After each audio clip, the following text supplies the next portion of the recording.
Andrew, alongside with your two co-hosts, Nathan, who's paying attention, Hi, I'm Nathan, and we are streaming live on YouTube for the first time. and Josh, all the way from Indiana. Ho, ho, ho, ho. Hello, everybody.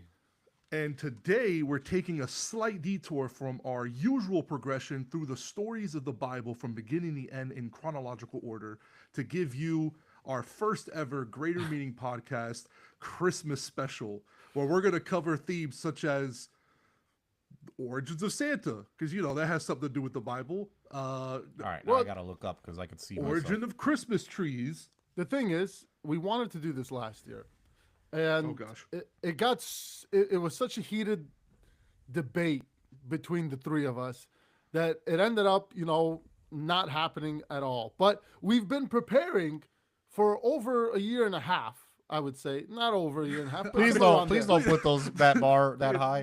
We haven't been preparing that long. Let's Please just say we don't. thought about doing it, shelved it for 'Cause a if year this, and a half. If this sucks, please don't put it. We've been preparing for this is a year and a half of our work. Yeah. Oh boy. No, this is definitely not. This is not what that is. Please don't assume that's what this is. I'm literally coming. I don't even know what Christmas is, so I'm coming in here blind. I'm sharing the link to the live now. As a Christian, by the end of this episode, you're probably going to be you'll come Well to a more realization most likely that Christmas really isn't as I don't know how to say it, as important as you might think it is. Wait, hold on. That's not what we're gonna do with this episode. Well, that's what you're I'm gonna doing with come this to episode. There are very many Christian Protestant myths, if you will, surrounding a lot of the celebrations of Christmas, such as Christmas trees, pagan origin, Santa. Should you decorate? Should you give gifts? Does that take away from the true meaning of Christmas, which is, of course, being that we're a Bible podcast, we're going to start the episode with establishing Santa Claus. and iterating. It's not Coca-Cola who is sponsoring this episode. But listen, Coca-Cola is probably one of the most important after Jesus. Coca-Cola is why we do things the way we do. Coca-Cola had a tremendous influence and impact on the Christmas that we know here today. But before we get ahead of ourselves, of course, the story of Christmas is centered and based around the birth of our Lord and Savior, Jesus Christ. And before we start really diving deep into Jesus, I just want to say that Coca-Cola is the most delicious soda out there. And if you're ever thirsty, you need something nice and crisp. Nothing like a Coca-Cola. Nothing like a Coca-Cola. I'm just curious, just from a live perspective, because this is our first time. Andrew, did you even put a title for this episode? Am I supposed to? I think I don't know if what. So we're everybody not is used on YouTube. What everybody is clicking on, because I think it's just called Nathan and Andrew at the moment. No, it's Greater Meaning Podcast live show, and I could go on there right now Okay. and not change anything. It is set to the way it's set That now. would be great. We That are would be in great. this, and our It's a bit sweet. lack of it's a sugar free Bit that sweet. aspartame.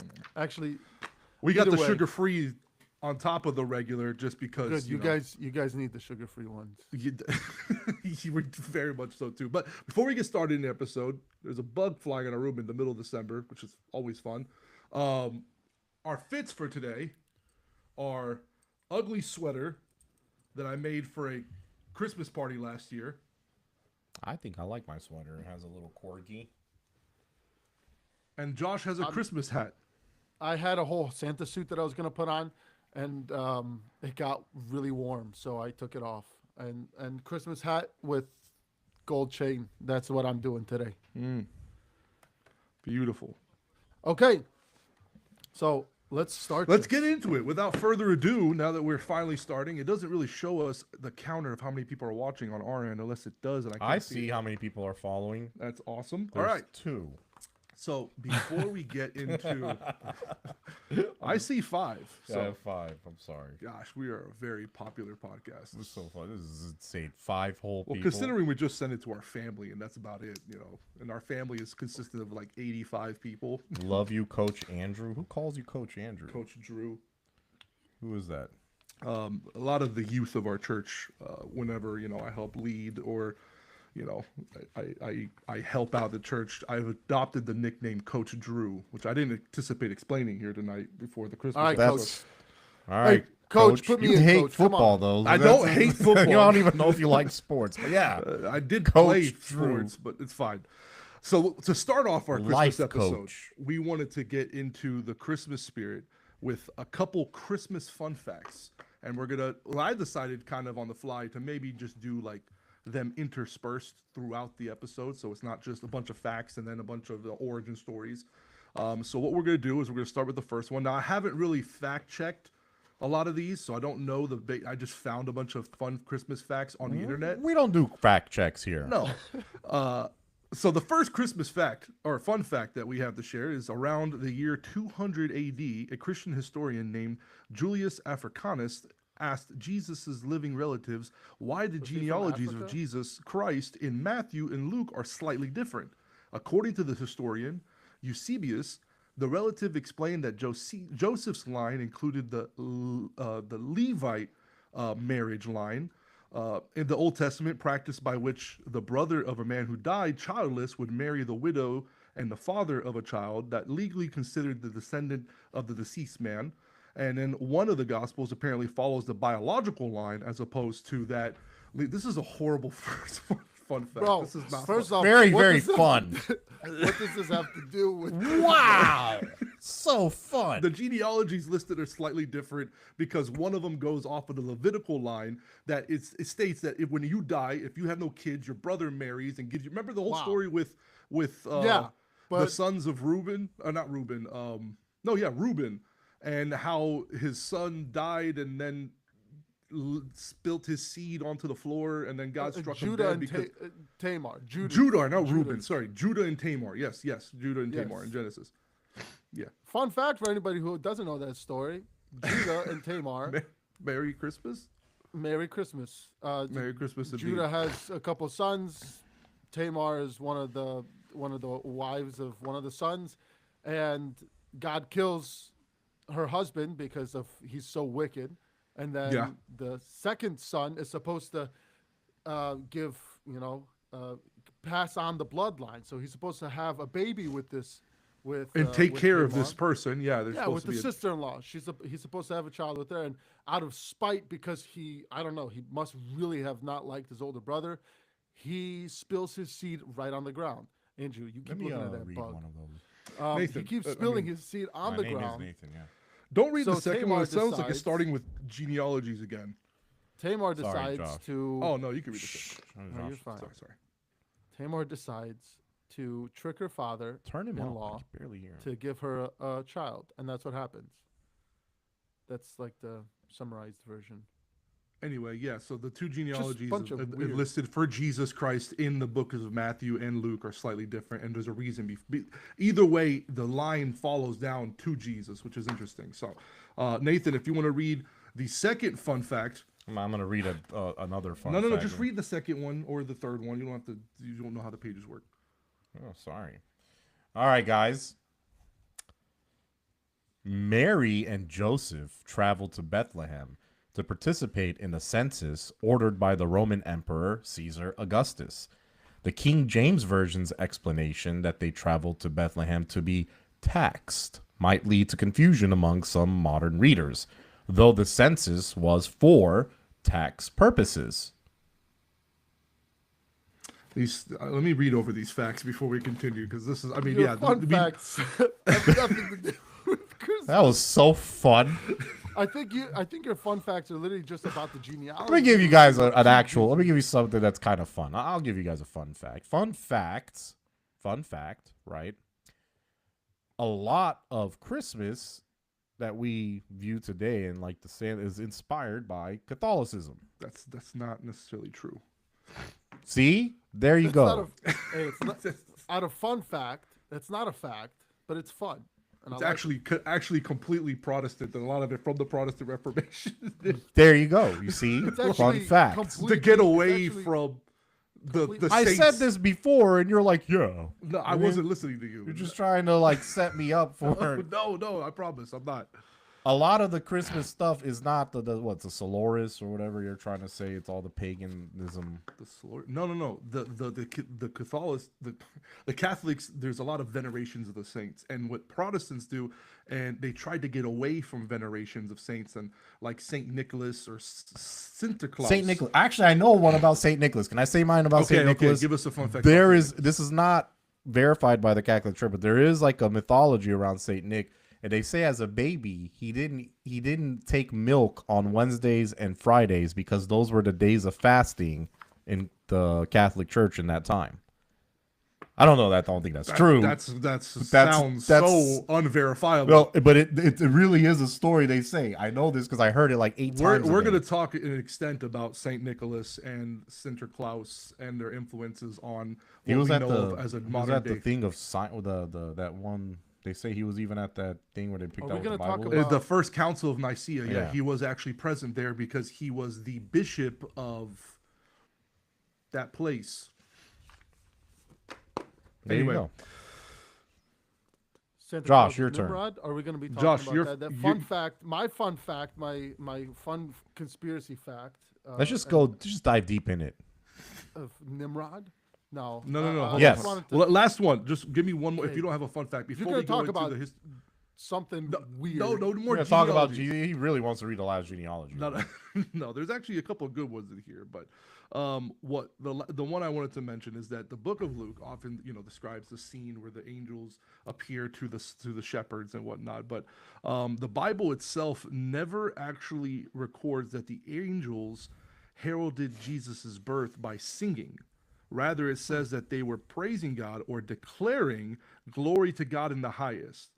For that matter, we don't know that Mary sang her famous song either whenever she, received the news that she'd be giving birth to the baby Jesus. It never specified, like Mary's song, it's a very famous passage in Luke, never specifies that they sang, which a lot of people depict the angels singing and glorifying God, but really they appeared and they declared the good news, and it was like a large heavenly host. And I remember there was a pastor who preached that in our church one time, and everybody was just kind of like, I mean, it might be true, but it was kind of like a really Maybe a hark the Momentum. angels singing. Like what? That's a lie. that's a lie. The angels Was that the only didn't place sing. in the Bible where it mentions the angels when? No, they no, came? it does mention angels singing. I believe there's a couple passages that mention angels singing, but that story of Jesus's birth at when the angels declared, it doesn't say that they sung. Yeah, but and you could isn't Luke also the one that said like, "I ran faster than Peter" or something like no, that? that was John.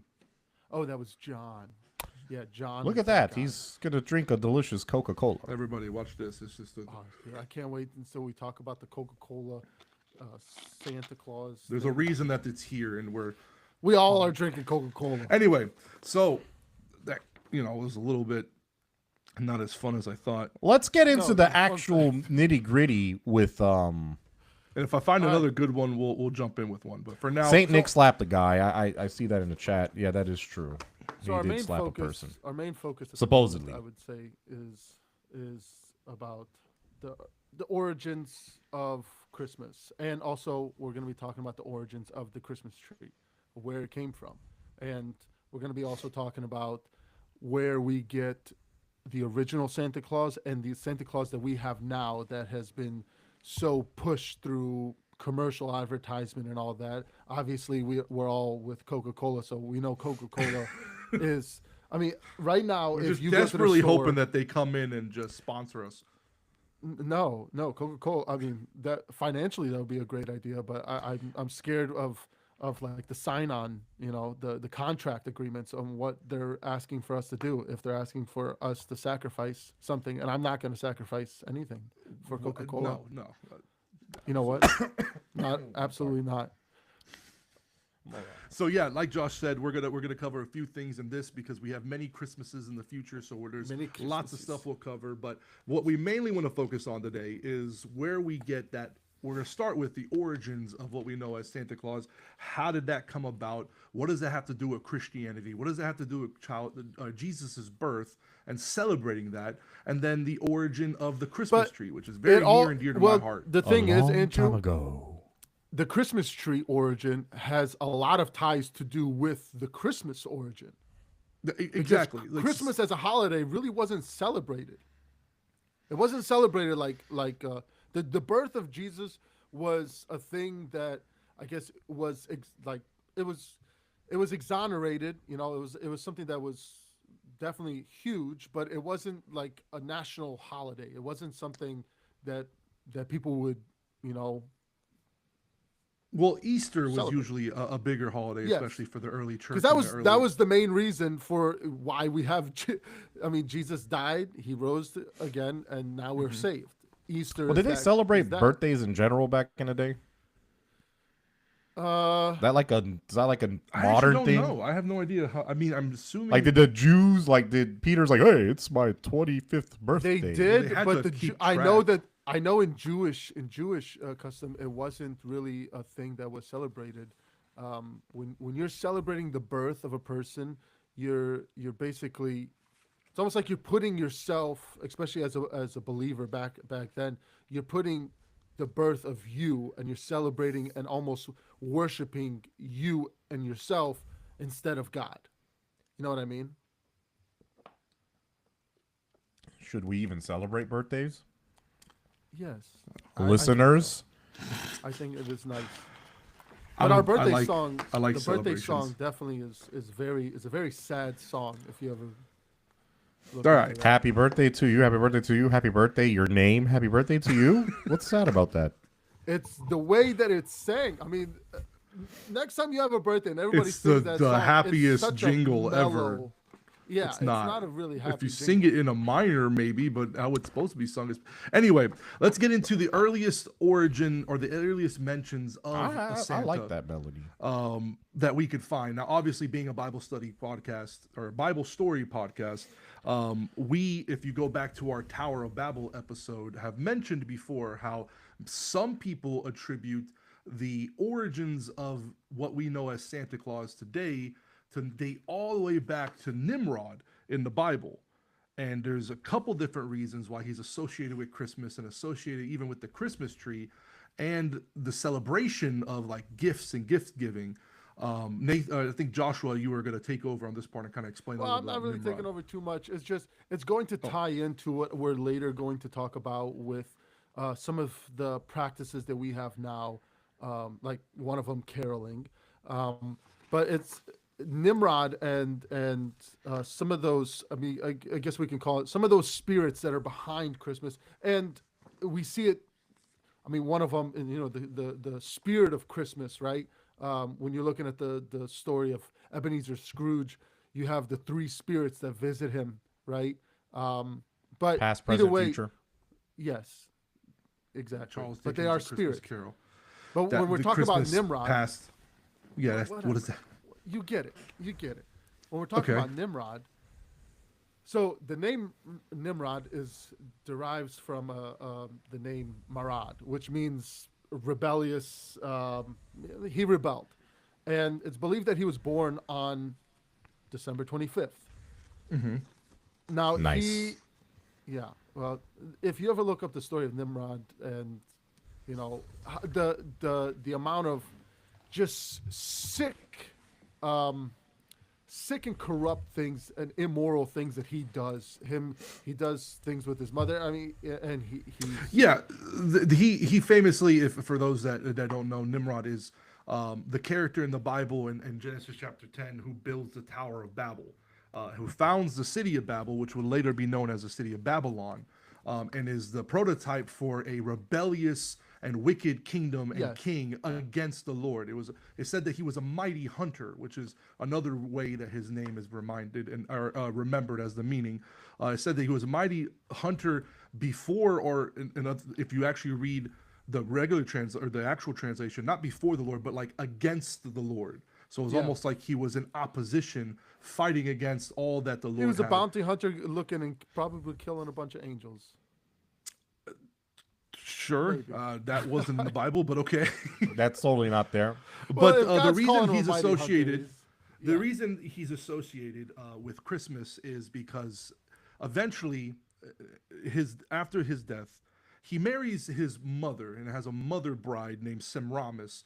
And what happens is after his death, which some people claim happened in a bunch of different ways. Like some people say that he might have died by being killed by Esau from Jacob and Esau later, because he lives that long. Some people say that he was a mosquito flew up his brain and stung him, and God kind of playing this idea of you think you're a mighty hunter, I can use the smallest of my creations to kill you. The Ant-Man. Essentially, Ant-Man like killing Ant-Man, him. yeah. But either way, when he would die, his mother wife would go to an evergreen tree and she would lay. She disappeared for a while and she came back and worshipped and kind of venerated Nimrod and actually caused a religion to form around the veneration of this character as a god.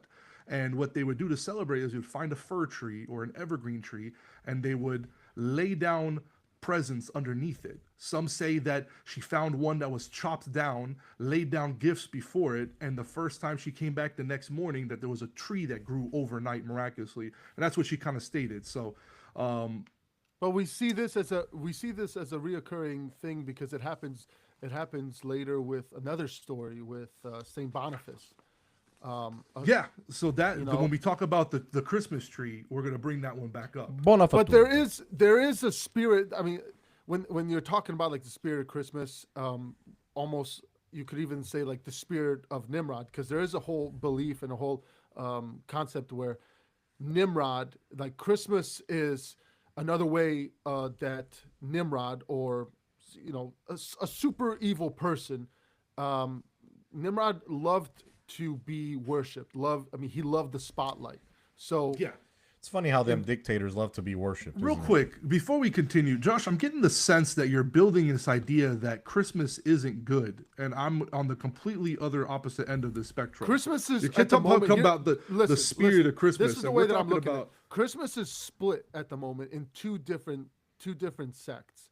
You have the Christian, and then you have the completely pagan. And right now we have it. It is merged. Like, I mean, really it is. I mean, we have Well, the idea. I disagree. Listen, we have no, because we have the idea of the spirit of Christmas, and then we have You keep saying Jesus this word Chr- "spirit of Christmas" as if it means because something. it Hallmark is movie. there is a spirit of Christmas, but then there Okay. is also the spirit of Jesus Christ, which is two different things, and we are celebrating Jesus Christ on Christmas, but at the same time we are also celebrating Santa Claus and gifts. and the When you tree. say the We're spirit of Christmas, generally what most people believe is it's more of a spirit of like family, love, giving. Generally, tradition. but it's- that but that it's- is what you it's mean all when a people twist of refer to the words. spirit of Christmas. The origins of, and Look we at were it going like- to focus mainly on okay. Santa as opposed to Christmas. Roti chur, Wasn't necessarily meat jelly, Romanians an eat. evil spirit or even pagan based. That was kind of like what we were going to build it off of. It's not something that's built in pagan tradition just because there was a few similarities or things that lined up in history. They didn't, like, even Saturnalius, or the celebration of the Roman celebration, where people sometimes say, oh, that was celebrated in December, and they just celebrate Christmas to get more people to celebrate Christmas on that date. I see It where was you're going at. usually actually celebrated in early August to September, and if it was any recorded instance of celebration in December, it was like December 9th or super early. from a spiritual perspective, anything that can be worshipped, you are going to have spirits tied to it. Like, do you believe that Halloween has spirits tied to that holiday? I believe that the celebration of dark entities is the celebration of spirits, but I don't believe that like there's Okay, the so same correlation what between if Santa Christmas Claus? What if Santa Claus? The idea of that we have a Santa Claus now could be basically like an evil spirit. Okay, so what does that mean? What do you mean? What does that mean? What What are you talking about? Like, okay, I was literally just talking Christmas about. I was just talking about Nimrod, and Yeah. his love to be worshipped and adored, and his own mom, which became his wife, basically to continue on his legacy, ends up continuing to worship him and gets everyone else to also worship him Yeah, but after his death. the point I was going to make In is this that concept with the okay. most people don't follow Nimrod as like the basis for Santa. It's actually what I was going to bring up is that's something we've mentioned before. Some people have loosely said because of those similarities, but really has nothing Yeah, to do with because the Christmas. one in charge with any I guess secret type of organization or I mean cuz realistically the idea of Santa Claus and the elves and the North Pole is told, like look at it from a child's point of view. We are told that it is a secret, right? Like that the whole operation of what Santa Claus does is secret. But Magical. yet it's magical and It's secret. in the But North yet Pole. we all know about it, right? I mean, obviously through movies and everything because we believe it's a fairy tale.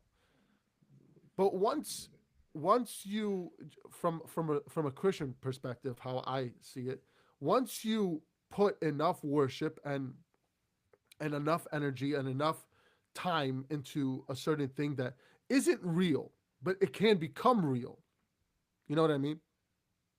It can become real and you're giving it life. Not you're not necessarily giving that one thing life, but you're allowing spirits to come in and give it life. So it's not like you're worshiping Santa Claus, but you're worshiping the spirits behind it that are now necessarily like that are now like being lifted up because you're allowing it to be lifted up because you are putting your energy into it. You know what I mean? Okay, so I'm going to go ahead and agree with you on that because essentially what we find throughout history after that, I didn't I want to wasn't associate expecting you to Nimrod. say that. I didn't want to associate Nimrod as much. I just wanted to put that tie since it's with the Bible a little bit that he eventually was known and there's a lot of mythology behind him that were tied. But let's fast forward a little bit throughout history a little because where the idea of Santa originates from is during that celebration of Yule, during that celebration Yeah. of that end of the year, that Christmas, if you will. There was a personification of Christmas that began to form called Father Christmas or the Christmas man, essentially. And that spirit became manifest as a representation. And it goes far back as the 15th century. You can find personifications of Christmas, whether in the form of songs or carols or celebrations or, plays. You can see that there was this man, this Yule man, quote unquote, that would like sneak through the town and during these celebrations, these Yule celebrations would throw nuts and meats and different cakes out into the crowds and pretty much be this like super jovial individual. Specifically in 1616, famous playwright Ben Jonson would incorporate old Gregory Christmas, which was I thought was funny, or old Christmas as an actual person or character in his play. And then he came with his children, each personifying a different tradition or period, like misrule, carol, mince pie, mumming, wassail. It was very evident We'll that get into that as whole the years mumming go thing. by, yeah, as they as they go by, there was this person that was to represent the spirit, quote unquote, of Christmas and behind it, which is really really interesting. How through the years that identity developed, but what you see essentially is that there's a whole period in like the mid to late 1600s where Christmas itself is banned both in the United States and in England essentially because of the celebrations and the character of Santa and the way they would celebrate was very Yeah. quote unquote jovial, but it was very extremely what's the word for it, very It was bad. What are you? just What think word of are it you like looking for? Bacchus, the god of wine, where they're just getting drunk, Yeah, overexert, yeah. like It was just over bad overall. revelry, and it was too much But essentially. it And wasn't it wasn't just like regular people banning it. It was Christians.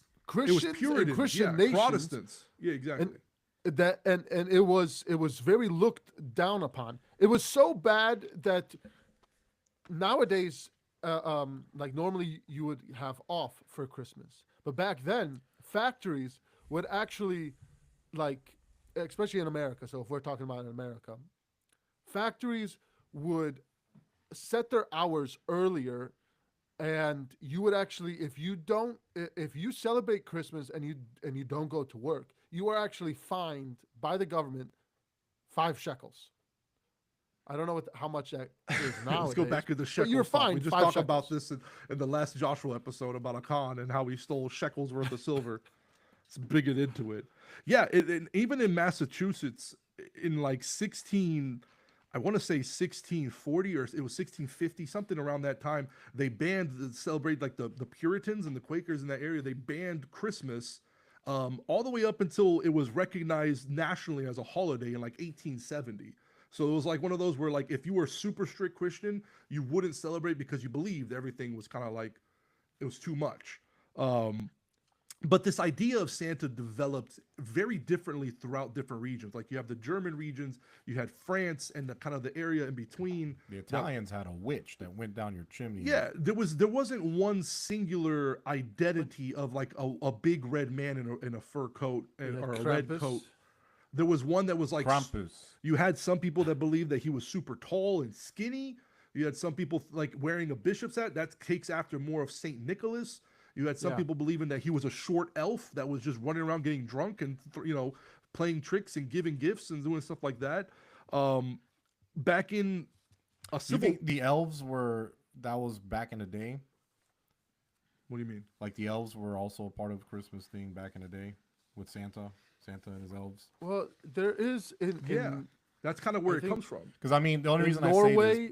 In Norway, they still believe in elves, like that. yeah, they have if that we're- little tiny house or whatever in the mountainside. Yeah. Like people people go and they build And, little like say a houses prayer for- to it or whatever. Yeah, and they'll make wishes to it. Yeah.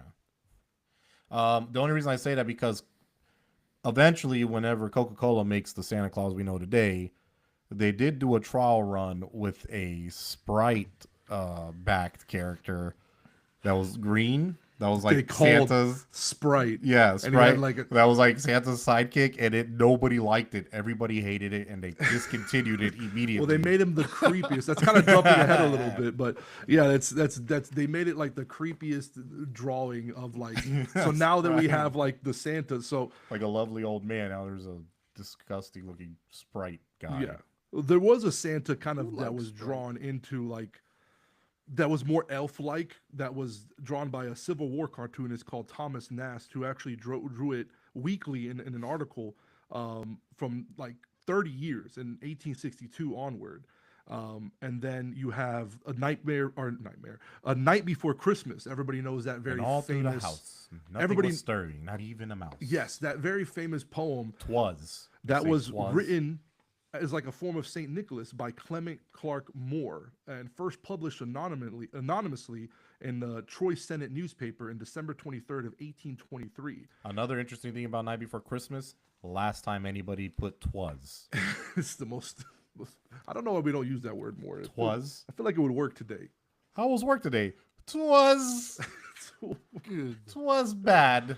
So he depicted this jolly figure with rosy cheeks and a red coat and clattering on top of the roof. This was before Pitter patter. we had, but again, remember that every other region, if you go based off of the earliest idea that like Saint Nicholas was the inspiration for Santa, then you had more people describing a tall, skinny, bishop hat wearing figure who was very pious and very not as jovial, very serious. But Saint Nicholas was very famously born in Patria or modern day Turkey around 280 He's Turkish. AD, and was a monk who traveled the countryside healing sick and kind of praying for people. And there's a famous story where there was a father who had 3 daughters who could not afford the dowry, This is the most famous story. and what essentially Saint Nicholas did when he was in that area, because he was raised by his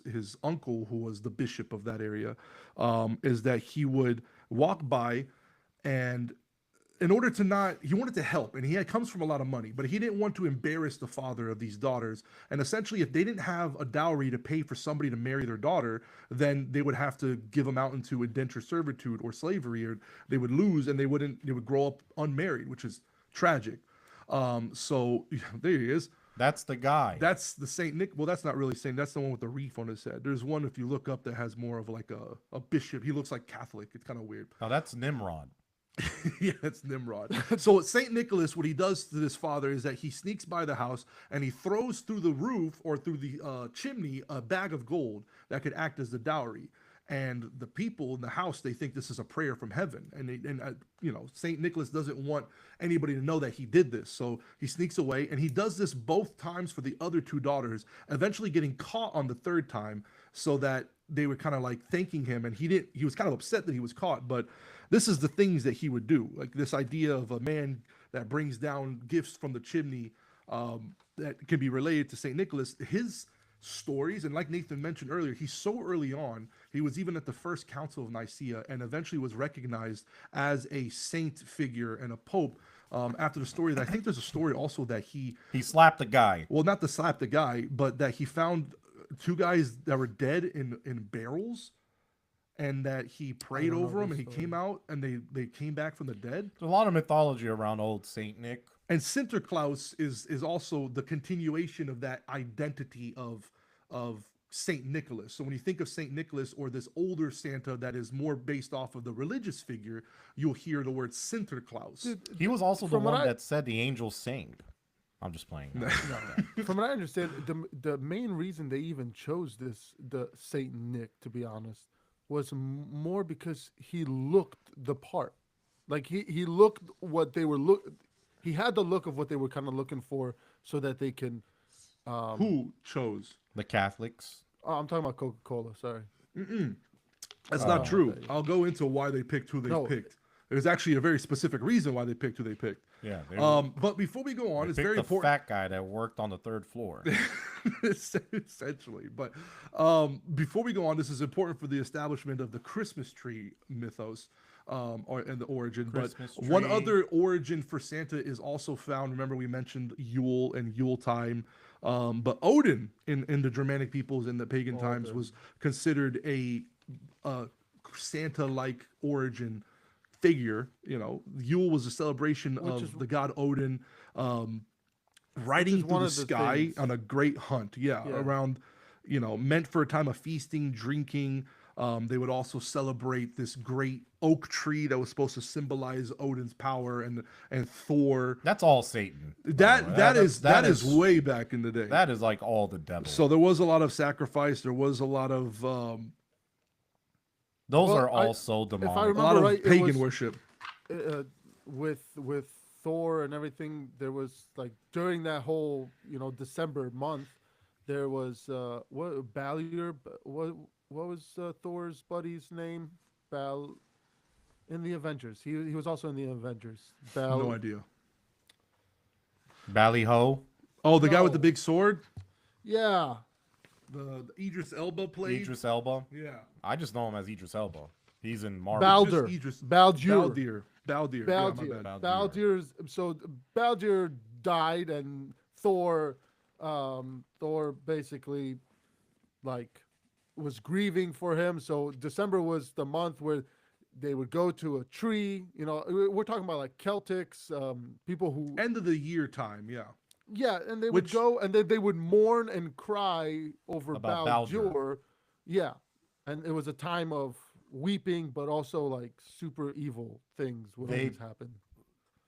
They would weep for Baldur. But they would And also have today, like we it wasn't really celebrate weeping. Jesus. They would just throw a huge party. Like it was just a Legend- reason to have a party. Legend has it that Odin, like his two ravens, would sit at the edge of chimneys to listen to whether children were good or bad, and he rode an 8-legged horse called Sepnir, who would Why was travel it across the 8-legged? sky in a single bound. Like It was a- like a lot of people think that might have been the original place where they thought of reindeer, Because of as the 8-legged flying, horse. because Odin would fly across the sky, and he would be known to ride his horse. Where Odin rode goats, so you actually have some not Odin, Thor had his He two rode super goats. He had his two super goats. that were Yeah, they clo- put it in that stupid third Thor movie. Those ghosts that keep yelling. Yeah, it's What a do you thing. mean? That of course they would put it in. It's a movie about Thor. Yeah, for Saint Nicholas, I did read back in my research here. There was 3 men that had been murdered and pickled in a barrel, like they were put in like chemicals, and then he that's resurrected crazy. them supposedly.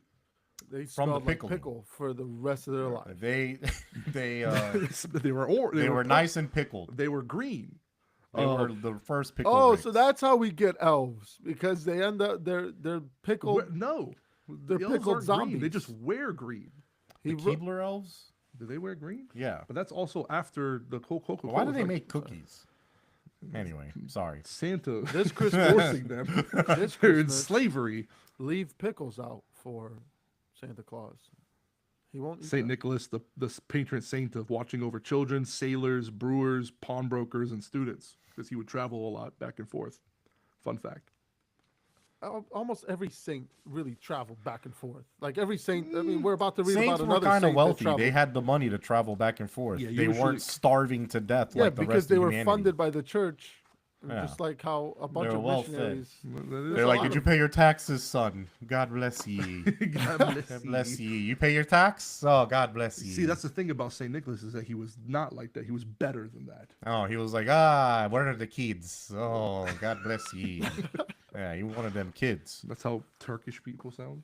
God, yeah, that's ye. They say ye Okay, thank you. instead of you.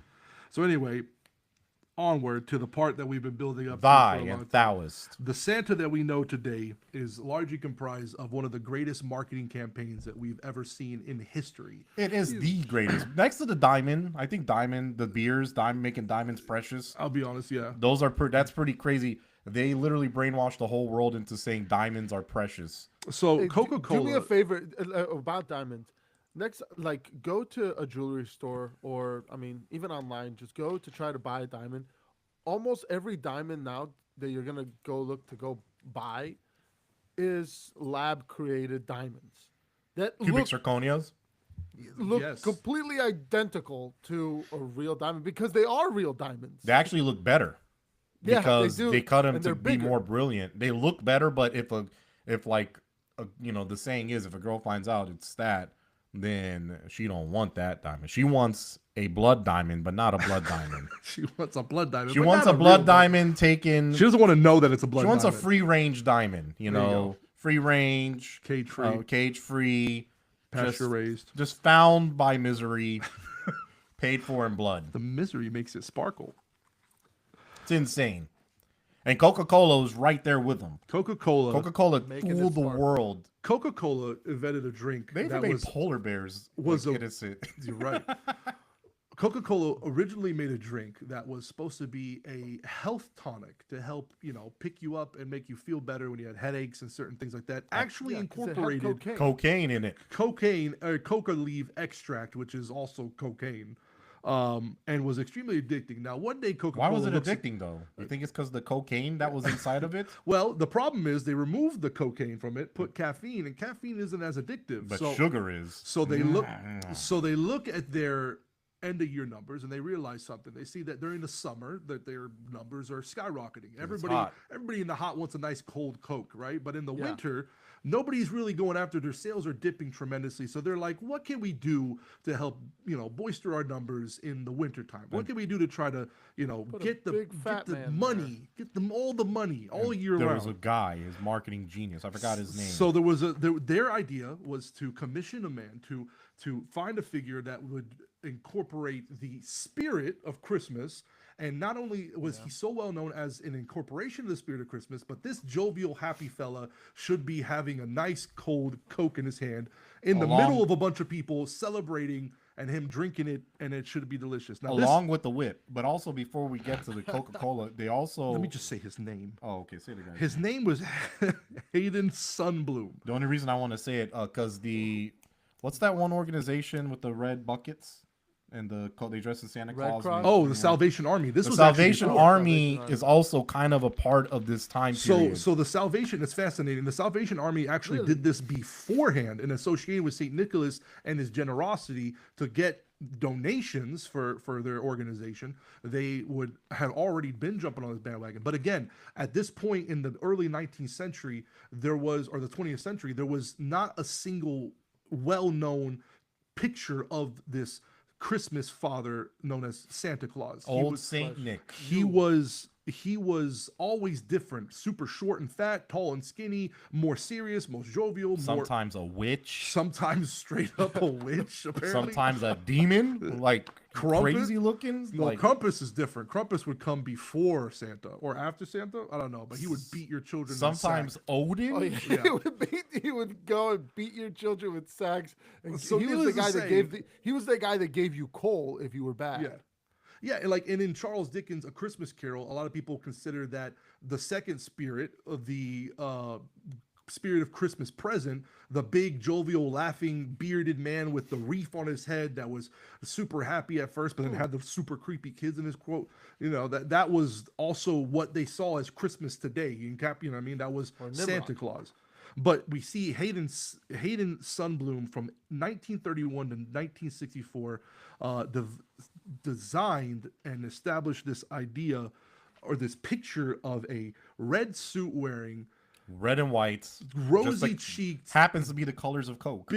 just happens to be the right colors to see that this is now what we know as the only picture of Santa. Anytime you see this image, not just in America, but anywhere in the world, it's widely known as Santa. And this is modeled after his retired salesman buddy, Lou Prentice, who was just a big bearded man living upstairs that Sundblom saw and was like, come on, man, let me just draw you. No one's even going to see this. Lou Prentice is the greatest image. Like, think about it. What other iconic images can you think of that's like totally like it just dug into culture? Like, people think this stuff is like, oh, we've always believed Santa was a big No, fat red yeah. guy in a beard, and Yeah, they really think that that's like ancient.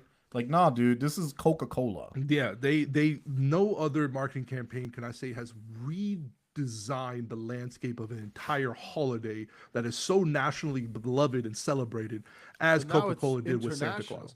It's That's what completely I said. changed everything about, I mean, even as for Christians, now the number one Christian holiday in the world is Christmas. It's no longer Easter, where originally it used to be Easter. Easter was the big hitter. They Well, they got whole movies about it. They have, toy sales. Think about how many industries this guy affects, because like all the toys that get sold. Oh, not all just the toys, stuff- anything. like gifts anything. today, like all products. It's like Christmas time is the biggest sale time of the year in America. Like, we all make the most money in December. Like, I mean, in terms of salesmen, it's nuts, and it's because of Coca-Cola. It's so crazy that it's all because And it's so of a funny. drink. You brought it up a little earlier, but this idea that it was so successful that like 10 years in, they're like, Santa needs a buddy. We need to, and the fact that they called him Sprite, because Sprite means like little spirit or a little elf Yeah. or a little fairy. But a little green. Josh, could you pull up A the picture monster. of Sprite, the campaign by Sunbloom's All right, give me a Sprite? second while you guys. It do is your like thing. it was so hated. It was like the worst sequel of all time. Like the most. What's a really famous movie that everybody loves that like the sequel came out that was just atrocious?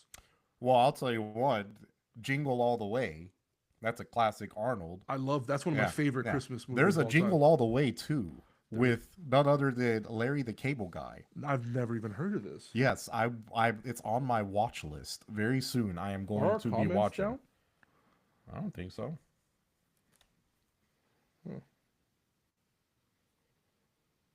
No. No. I got some feedback that somebody couldn't comment, so I didn't know. I was gonna check. Oh, Anyway. yeah. If you open up the chat, you could see the chat. Yeah, I see the chat. Anyway, Oh, so I see the chat. So yeah, I mean, just absolutely. Now I'm thinking about the example used about Jingle All the Way. I'm What like, was- I mean, I what guess was it's the thing Christmas about theme, but I some- was looking for something more massive. A lot of the people thing don't about like some Jingle All the blue- Way. What are you Hey, talking about? Sunbloom- Jingle All the Way is amazing. I'm sorry, Andrew, Josh. what was the thing about Sunbloom being inspired by the poem "Twas the Night Before Christmas"? Twas. Well, I mean, that was the closest, like before him, that was the closest description of the modern day Santa. Like it describes So rosy he cheeks, modeled jiggling belly. who he was This looking for idea after that. That's was- what I was talking about So before. so there was. So that's yeah, how there he was found, this Saint Nick character, because he wasn't he wasn't originally like Saint Nick wasn't Santa Claus. They took Saint Nick, and there's a whole story about this guy. I mean, yeah, you already talked about him, Yeah. but they took that guy and they used him. They as, combined all the ideas. stories, He combined yeah. all the different versions into one so that it could be a cohesive, like one single character. Let me tell you how it happened. He was like this with the table. He's like, all right, guys, give me all the best portions of Christmas you know. We have a witch that comes up. No, not the witch. Let's do something else. And it's like the gift giving, the little kids, the cheer, whatever, blah, blah, blah. The Christian aspect with Jesus. No. We can't put Jesus on our Coca-Cola. Something else. And that's kind of how they did. Like, it's just like a round table, guys, spitballing ideas. They took the best ones and it hit. Yeah. So it was a phenomenal job by Coca-Cola. And you cannot talk about Christmas and Santa without mentioning it nowadays. So I want to move on now, unless there's anything else you guys want to add, with one more Christmas fun fact before we move on to the Christmas tree. The Coca-Cola thing is done. Did you ever bring up the picture of Sprite? Yo, I'm actually looking for it. It's actually not easy to find. What do you mean? Sunbloom Sprite from 40s or 50s. Anyway, Sprite. while you do that, let's do a couple fun facts. Did you know Let me read. Let that me the read. Bible does not record a single word spoken by Joseph? Some have quipped that he is also always depicted sleeping when pictured in the Bible, since Matthew twice recorded an angel appearing before him in a dream. So when you see ancient pictures of Joseph, yeah, there it is right there. That's just zoom in on that face. Yeah, Joseph never was recorded saying a single word, but super influential guy. Look at that face, man. That's just not. You know what good. it Imagine says? being a kid. Come in, thirst knows no season. Refreshment, real refreshment. Away. I guess they were trying to make 5 him look like a cents. lemon. Come in. Like I don't want to. I wanna Honestly, read he one of looks these. like Jack Frost. Read the next Is this one. where That they was the got one I Jack wanted. Frost? Wait, why does this say Coca? Does Coca-Cola own Sprite? That's the funny Yes, thing. they Yeah, do. They own Sprite. So that's the combo. They were So- trying to like Oh, Nah. so this is 7-Up is a product of Pepsi. because that's why it Nobody took likes me so 7-Up. long because I was looking for Sprite, but it was a bunch of Coca-Cola stuff like with green all over. So that makes a lot of sense. Yeah. I'm going to read another fun fact that Andrew looked up for us. again just pulled straight from the internet. I should have vetted him a little bit. Stargazers or magicians are better descriptions of the Magi than wise men. Magi. Than wise men. The 3 wise men. Mm-hmm. And a star was not only the guide that they had in finding the baby Jesus. Matthew says the star guided them as far as Jerusalem, where they learned that scripture foretold the Jewish Messiah's birth in Bethlehem. Having received this guidance from God's word, the star again guided them until they reached a house in Bethlehem where Jesus and his family were lodging. Matthew 2, verse 11. The Magi did not visit Jesus at the manger, as is often depicted in nativity scenes. So very important that when we get to that portion of the Bible in 2028, that the story that any nativity scene that you 2028. find, I'm just kidding. The who knows, the story of the birth of Jesus in a manger is not the same timeline as the story of the 3 wise men appearing and coming into the city. And oh, that's crazy. Has this always happened with the comments popping up? No, just one. I just Yeah, want that's weird. Thank I you, like Sam. you guys. Thank you, Samuel. I like you too. The story Thanks, takes place Sam. a couple years later after the birth of Jesus, and you can see very clearly from the context when it says when they arrived at the house, not in the manger. They're already established. It says that Herod sent out the soldiers to kill everyone 2 and under because there had been some time. It's not immediate since the baby's birth. So it's very important that when you walk by anyone's house or store and you see those little nativity scenes with like the With a little infant figure, baby. yeah, and you see Steal the the- 3 steal wise the men, wise men. you knock those on the ground and you Steal cry them. out blasphemy, heresy, and you just walk out and you spit on those and you proclaim the truth of the Bible to everybody around you. When I was a little youngster, one prank I used to like to play on my neighbors was if they had anything on their lawn, it would go across the street on the other people's lawn at like 2 a.m, Good job. and I'd cause a war. Oh man, the times before Ring camera. Yeah. There was just a Oh, Yeah, yeah. you could Dude. you can't do that stuff. That's today. something kids today will never know. Any type of yard prank. Yeah, that was Happened. that was the classic happened. one. And it you happened know how much often. work. Oh yeah, ding dong ditching. You knew What you is had that? friends if your house That's was not what we like called it. messed up by toilet paper or eggs. Are you sure about that? That's how you knew Or you had not friends?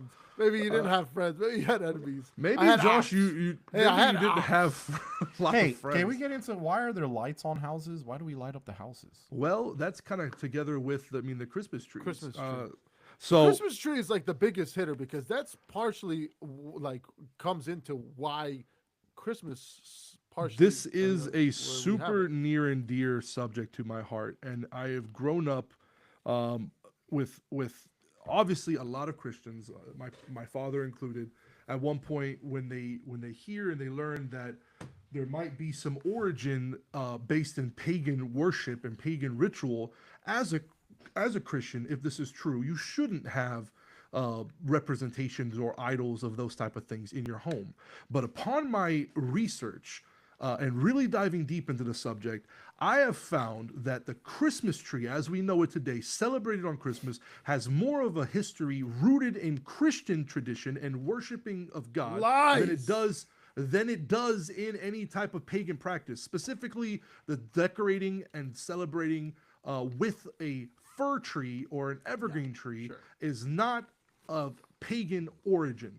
And that is the official Greater Meaning podcast stance. Now, oftentimes Jeremiah chapter 10 verse 3 is used in this example, saying, for customs of the people are futile, for one cuts a tree from the forest and the work of the hands of the workmen with the axe, and they decorate it with silver and gold, Oh, and they fasten it Jeremiah? with nails and hammers, Hey, why are you reading it so fast, buddy? so that it will not topple. They are upright like a palm tree, and they cannot speak. They must be carried, because they cannot go by themselves. Do not be afraid of them, for they cannot do evil, nor can they do any good. So this is kind I of wish you would have read that next word. Has so much. in so much In so as much. there is none like you. Are you just like wanting me to trip up? No. I love in so much. In so much. Just like twas. We don't Twas? use twas. We don't use in so much. Yeah. What are we doing?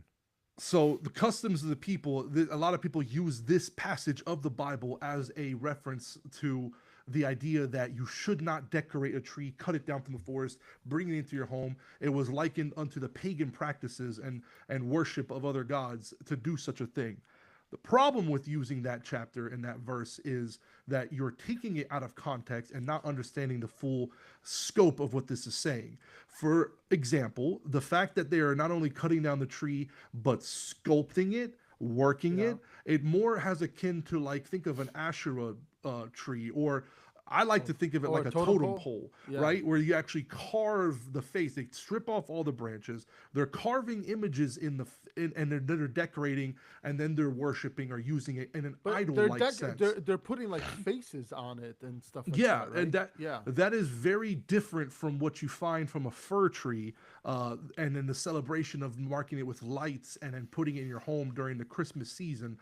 It is not related to that whatsoever. If you But- continue to read, But this also what says Nimrod's mom/wife did, the fact didn't you have to say carve it up. /wife. That is more fir tree. That is that is. super it was just ancient. a That tree where gifts were put under it. Yeah, that's where you get like the idea of gifts. But here's the thing: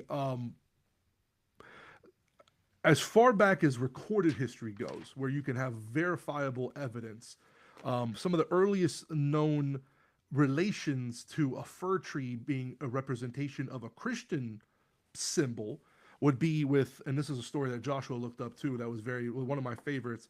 A story about a man named Saint Boniface. In Boniface. 723 Wait, AD. his name was originally Winfred. Did you know that? No, I didn't. I just always see Like Winnie the Pooh. Saint Boniface, You imagine if From- they called him Winfred the Pooh. Saint Winifred the Pooh. Yeah, he was from The pious Pooh. Devonshire, England. So he travels, and there's an area between that is very rich in fir trees. That's right on the border between Germany's western border and France's eastern border. And Hey, he traveled up before to this. before he got there, he had this infatuation with bringing the gospel to. I mean, bringing the gospel to Germany and that He region. was a missionary. Yeah, that was he where went he to felt Pope called. Gregory, I don't know, the third, the fifth, whatever. He went to the Pope and he asked the Pope like, "This is where I want to go. This is what," and the Pope says, "You know what? I have now put you in charge of that whole area." As in, like, Spearhead it. well, Go you got ahead. to remember at those times. I mean, even the Romans they had trouble dealing with those people just as a nation militarily. I mean, The Germans. they were yes, or they're back crazy. then the Germanic tribes were Mhm. were a call like The a Druids. very the Druids, but they were Sorry. often like a Reference back huge to, like, an old nuisance. episode. They were a huge nuisance to the Romans, but they were just scary people. They would color their face. They would put mud on. They looked like demon possessed people to normal people. They were also very into spirit worship, child sacrificing, and like just a lot of pagan rituals that were very demonic for But even for ancient antiquity, like before it was like for people that weren't Christian, they were like, you guys are a little out there with the spirits and the worship. They were yeah, they uncivilized. terrified everyone. Well, I wouldn't say uncivilized, but kinda. You know what I mean? Like even the Germanic peoples or the Norwegian people, like the Vikings, if you will, they weren't known for recording a lot of their history. A lot of what we Yeah. even know of them is found Well, from one single source at called the them. Poetic Edda. They're the European version at that time of, like, think of Native Americans now. They had the totem poles. They were very into the spirits and all that, but they were also not uncivilized. But if I mean if the settlers that were coming in and saw them and they did see them, they looked at them as uncivilized. But That's they what I'm just saying. lived To in the a whole Western different world, they were Exactly. To the considered Western world, uncivilized. exactly, yeah. So it's So uncivilized. There you go. so this is a very harrowing area. Savages. Very scary area, very like you're most likely to get straight up murdered for trying to go preach the gospel. So think about the type of person St. Boniface was. Very on fire, very like rough and tumble, ready to go, I don't care what. Goes into this area that's in modern day Germany, and they're celebrating an annual event of worshiping and dedicating to what's known as the Thunder Oak Tree, which is supposed to be an embodiment or a representation of the power of Odin. And they would sacrifice to this tree. They would offer gifts to the tree, sometimes even human sacrifices. And he goes up in the middle of everybody during their celebration of this tree with an axe and chops down this tree. And the reason he wasn't like grabbed by people and stopped is because everybody just assumed that in any moment that St. Boniface would be struck down by the lightning of Thor. And when he wasn't, everyone was just so shocked they were afraid to touch him. So he takes the wood from this great oak and he builds a church with it in front of everybody. And famously would use a fir tree and said, I dedicate this, you guys worship this tree, I dedicate this to Christ, and used it in his evangelism to kind of show a representation of everlasting life. The fir tree wouldn't die during the winter, it would always be green, and he would relate that to how Christ is always alive, and you could also always be alive if you believe in him, you'll have eternal life. So that's where you have the St. Boniface and the Christmas tree. So the first this is 720 AD. This is super early on. This is a couple hundred years later. Next, 720 years later. the earliest known sighting or recorded issuing of what we know as a decorated Christmas fir tree would be in 1419. There was a bakers guild, or a group of bakers that formed a guild in Freiburg, Germany, and it is reported to have displayed a paradise tree in the town center for everybody to enjoy and see. And What's this funny became is that something. it starts in it's in Germany, where So the this is previous story where was this is also where in Germany. so this is the big thing. A lot of people believe that this rooted from Saint Boniface and that Jesus was born in popular Germany. That's Was gotta it be Free it. Berg or Free Bird? Freiburg with a G. Ah, Joking. Because that would have been also the influence of the song Freebird. but it didn't. Yeah. So they displayed it. That's one of the first recorded in, like, if you look at through historical annals, you could see history of a Christmas tree being used, and again being used as a paradise tree. Now, paradise trees were used as far back as even the 12th century. Paradise trees were used in plays and celebrations at the end of the year in a lot of those areas of France and Germany, and eventually England, because think about how illiterate most of the population was. So they're not at home reading their Bibles and learning the stories of the Bible. So they would have these put on celebrations and plays depicting biblical stories and events like Adam and Eve, and they would have what's known as the paradise tree depicting the tree of the knowledge of good and evil. And now you actually have records from national forests, like wardens of this time in Germany, where they had to start reducing and limiting the number of trees that public can go into the forest and chop down to put into their home, because there was such a mass of just deforestation happening in that area that they were like, okay, only one can be used, or only every family gets one tree, no longer than 7 or 8 feet. And this is something that has nothing to do with Christianity or has anything to do with, like, this is just like you looking through government documents that was from that time. So that gives us a good indicator that people around that time were also decorating their homes with these fir trees. The paradise tree. Paradise trees, decorating a tree to look like the tree of the garden of the knowledge of good and evil. And they would decorate it with like fruits and tinsel and string. And you're not allowed to eat the apples because that's not what you do. They were just supposed to be there. I'll tell you what, I'm very happy that the palm tree wasn't ever chosen as the celebratory tree. Why is that, Nathan? Because that would be insane to put up in your house. A palm tree? Those are People really kinda tall.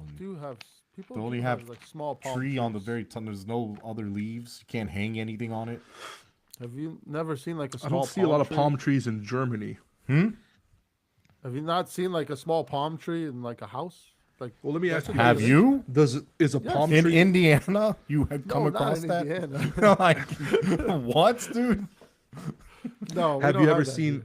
Have you ever seen a palm tree last through the winter in like a really cold area, not at a beach No. or well watered? Exactly. So that's the reason the fir tree is that it's still green and luscious and beautiful in the winter.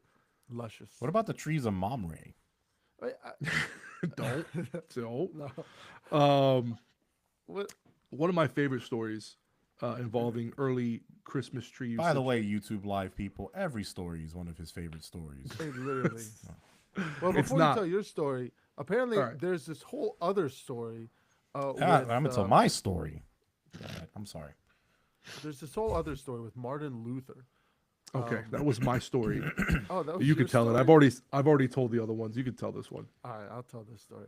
So Martin Luther, he's Famous going on a Protestant Reformationist, Yeah, Very he wasn't famous. a king. 99 Thesis. Martin separated Luther from the decides. Catholic I mean, Church. one night, he's walking through the woods and he's having this intense, back and forth, prayer with God, and he's thinking this whole time, like he's thinking on the birth of Christ, and I guess maybe he had questions or whatever, but he's just pondering on the thought of the birth of Christ, and as he's walking through the woods, he's admiring the trees and he's looking at at all the trees and how beautiful the work of God is. And through the trees, he's able to see the stars through the trees. And he's so is a beguiled a good word? He's so Why would you go beguiled. back? He's so beguiled. Yeah, that's not a good word, but we'll use it. He's so beguiled by this, and He beguile. that he gets one of the trees, cuts. I it mean, yeah, down, it's a brings perfect it word to home. use. Oh, there you go. Sorry. That he brings it home and he puts little candles on it to light it up and to make it so basically he wanted to take the forest home To and make it put look like the stars in the sky. and exactly make it look like the stars in the sky are shining through it, which really is a candles on a Try not terrible to die. idea. Don't do it. But You're right. Yeah, overwhelmed with love for God and His creation. But he brought it home. that's a story. I mean, the thing is, a lot of people that like Martin Luther scholars, the people who look into You mean him, the actual theologians, these religious study majors? Yeah. yeah, they all of them agree that this never happened. I don't know where the story came from. What are you talking about? Because it's a ridiculous story. It's not. It's actually. I all- looked up. They all just Multiple say sources say that it's it just did a happen. legend. It is a legend, but it's like it's a good one. Come on. It gives Sure. credence to my Christmas tree, man.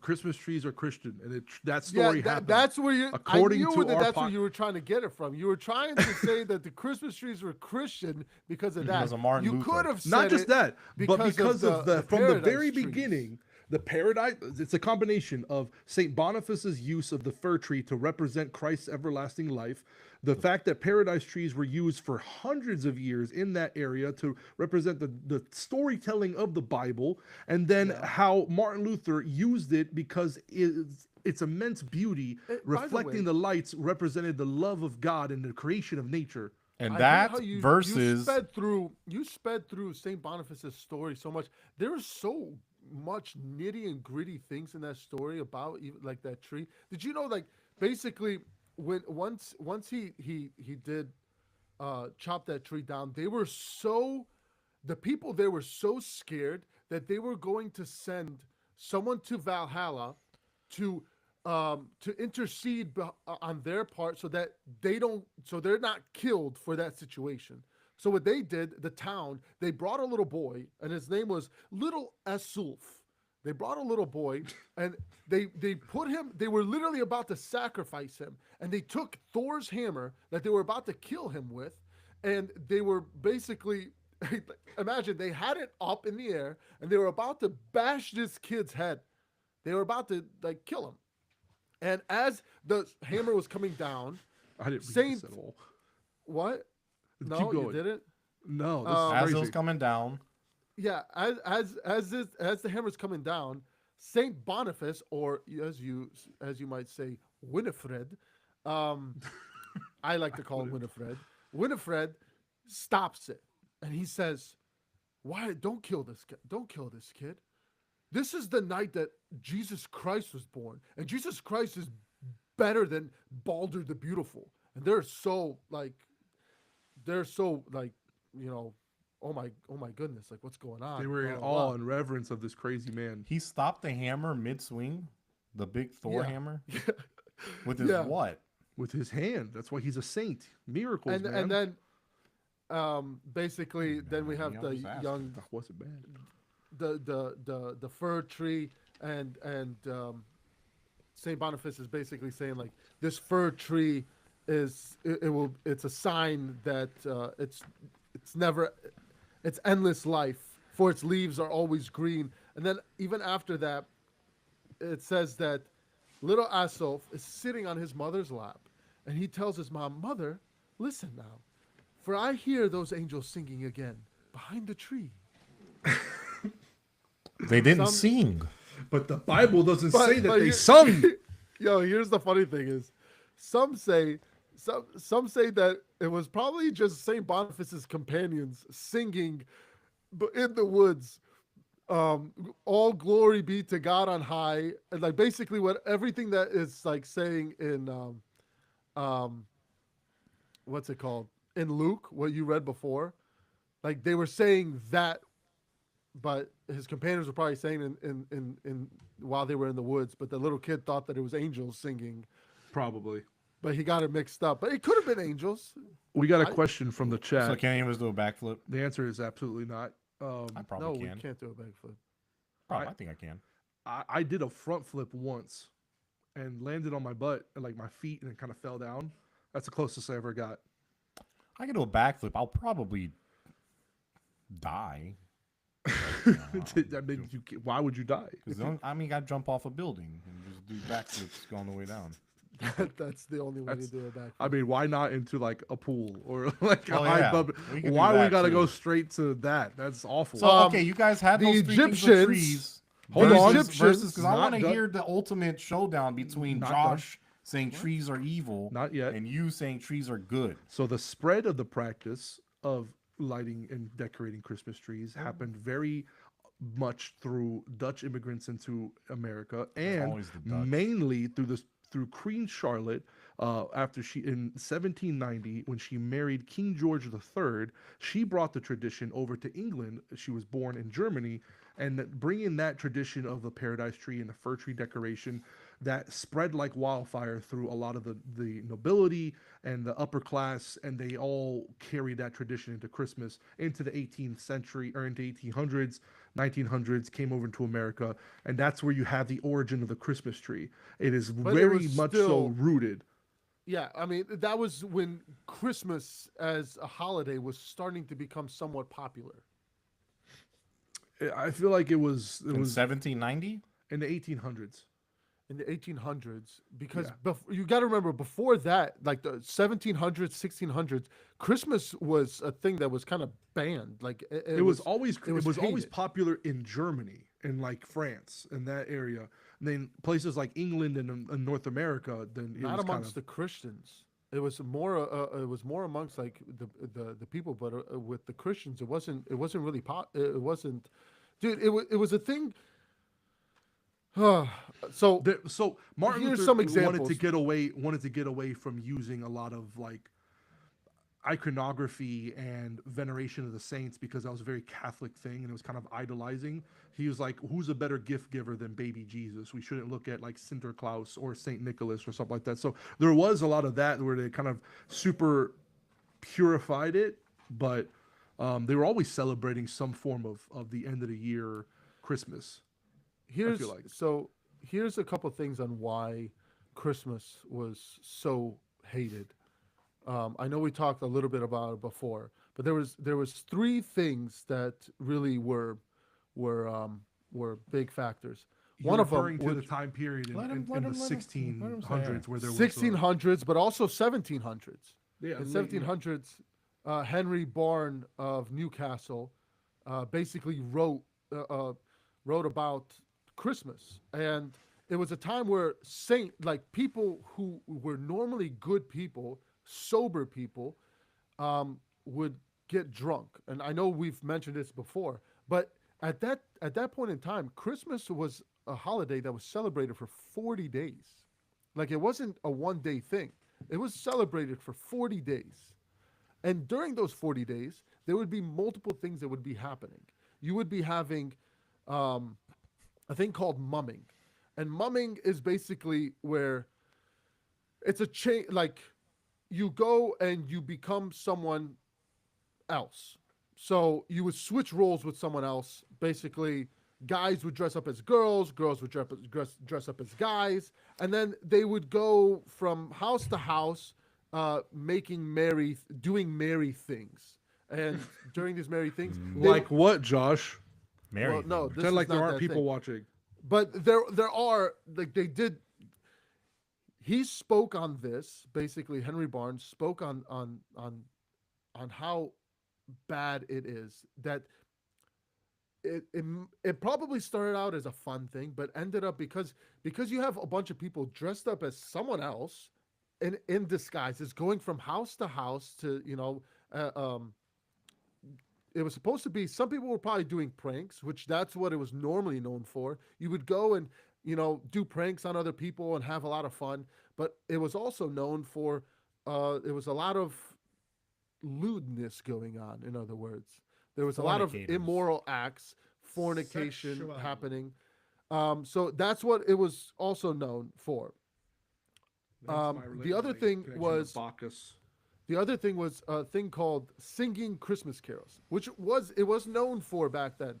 Like Christmas caroling was a thing, but it was only a thing on mainly three occasions. It was Christmas caroling was normally done during rioting, chambering, and wantedness. Why I'm saying chambering at that time was another word for sex, which is really weird because they would be singing Christmas carols. I would sing carols while doing it. So hold on. Let's build this Yes. picture here. They're mumming, so they're dressed up as a random man in somebody else's house, fornicating while singing Jingle Bells. Like that's what we're saying happened. I mean, honestly, if I was anybody in the 1600s, I'd also be like, we gotta cut Well, this I out. wouldn't be this Jingle is- Bells, dude. It'd be like This is this is one of the reasons why a lot of these reverends and a lot of these priests and these high up figures, they hated this holiday because it became an immoral holiday. It was rioting for a reason. Like, it was a holiday where it was a bunch of recklessness and rebellion. And this is one of the reasons why I'm tying it slightly toward the spirit of Christmas, also towards the spirit of Nimrod, a man that rebelled. Now, the third one, Nice tie back. yeah, right. The third one is called Misrule. And Misrule was a celebration that they did during this time, where basically it was a temporary social inversion where masters and servants switch roles, and it's still a thing that does happen nowadays. Like, even in the Navy, they do a thing. They have a day during Christmas time where the what In the Navy? in the Navy they have a day In where the they Be careful. switch We have to roles. fact check this. We have troops out Look there, it up. man. You I feel am. free to look it up while I'm I talking. know there's undercover boss. In 1637, so this is an earlier time in Lincolnshire. This is one of the first recorded situations Old Navy. of Shut up. this is one of the first recorded situation of this misrule holiday, where the crowd they chose a lord of misrule. So basically, think of it like king of prom or whatever. They would all choose a guy, and they would make him the lord of misrule, and then this guy was given a fake wife, and then both of them would act as if they were married. And you're talking, the problem here was that they weren't pagans. These were Christian people.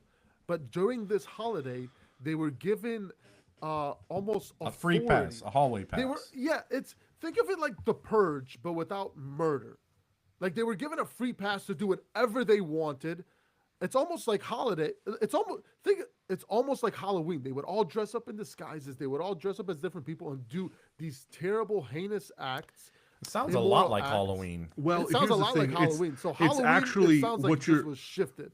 what you're describing is some leftover remnants of the Roman era in the celebration of Saturnalia that we mentioned earlier. Famously, during That's the what- celebration of Saturnalia, the slaves were encouraged to dress up as the owners, and they were to role reverse. Essentially, they would switch places, and they would drink, and they would make merry, and they would like talk back, and it would be like kind of like lighthearted fun. That's where some people assume that the origins of Yeah. Christmas is based in pagan holidays like that, like Yule time, which was a Germanic pagan celebration. But the problem is that, well, actually, I take that back. There is no problem because I mentioned it myself with that one playwriter's, what's his name? He wrote specifically about like in 1616, Ben Jonson, in his play, referring to Old Christmas or Old Gregory Christmas, his children were, mumming and misrule, carol, mince pie, and whistle, like that were following him. So that I can't say that tradition didn't take place early on if it was referenced even in like popular culture at the time. It was So probably can a I thing get that this happened during straight? the youth. What? Can I get this straight? You're all saying that basically Christmas time for like what was that 2,000 years, like 500 years. 500 years? What do you mean 500? 1600s, 1700s? Yeah. Man, it was a time to cheat on your wife. Like that's all it no, was. no, Like, no, it hey, wasn't. I'm No, gonna cheat. yes, Andrew. Yes, that's kind of what it was. It was given a Like- free pass to do whatever you wanted.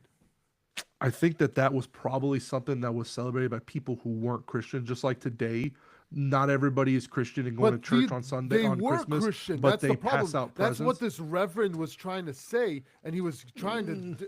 Yeah, take there's a it lot of out people that because say he w- there's a lot of people that say they're Christian but aren't Christian that do a bunch of non-Christian things. Yes, but the majority of the people were Christian, and if you have a lot of people doing these things, it becomes. I mean, I almost did all not of find America at any that of time this. was Christian. I did not find any of this during my research, so that's interesting. I wasn't prepared for that. You weren't But invited then- to the party. Now we know. Apparently not. Do you know when Ebenezer Scrooge was born? He was born in 1786. So now I am starting to realize, and I actually slightly agree. At that time, if I lived in the time of Ebenezer Scrooge, I can see why he was the way he was about Christmas. Always saying "bah humbug," like Christmas. It was not a good holiday. It was. I mean, he was an old man at that time. He probably remembers the mumming. He remembers all these things, and he Well, knows. That's so you can't Dude, I did read the not book or see- watch any of the movies. I did That's not so see- not what happens. Like you I can't didn't do see that. defending Scrooge. I'm taking by, cause and effect. If You we know can't. that, not if with we know not that, with fictional stories written by popular American or not American authors, but like the most you cannot do that. That's not the motivations for Scrooge in A Christmas Carol was based upon the tragedy that he continually experienced during the Christmas time.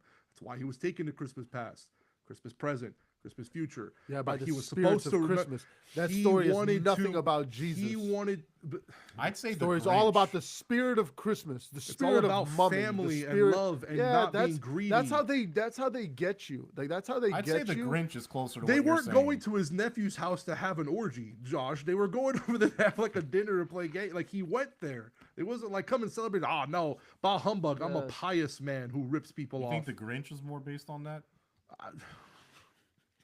I don't know. Because he hated. They were like all those little guys in the city.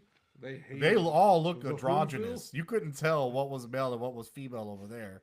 They were You know all what's interesting? androgynous. Why they the had live the action one. I never seen.